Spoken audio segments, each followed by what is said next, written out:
Hey, how's it going? I'm John Rail.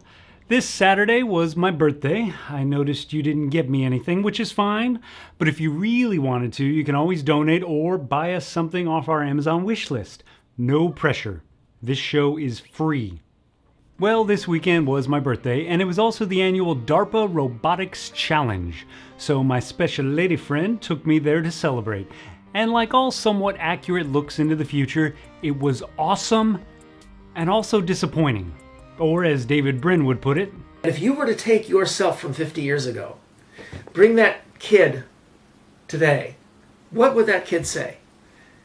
The kid would spend half the time saying, "Wow, we never thought of that."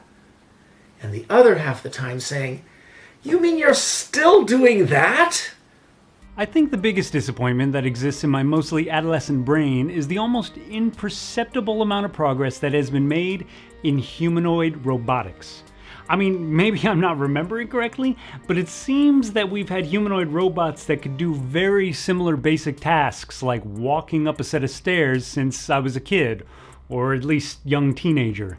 And I'm sure it's one of those to the untrained person kind of things, like when you hear your musician friend, who now takes 20 minutes to tune his freaking guitar, finally play. It still sounds about as good as it did 2 years ago when he had only been playing for 6 months. Keep running those scales, man. And after all, it did take us millions of years to stand upright.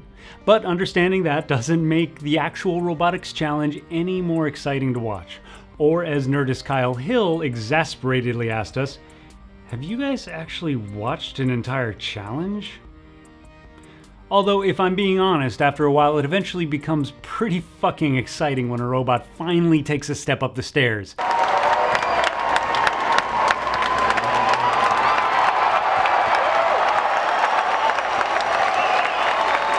It's like watching the giant pendulum at the museum finally knock over a candlestick.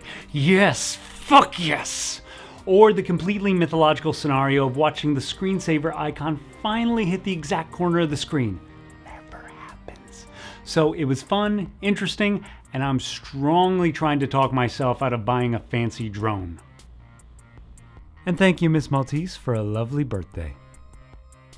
Oh, and there was this. If you guys want to see me do a review on their pamphlet of the ethics of emerging technology, let me know in the comments.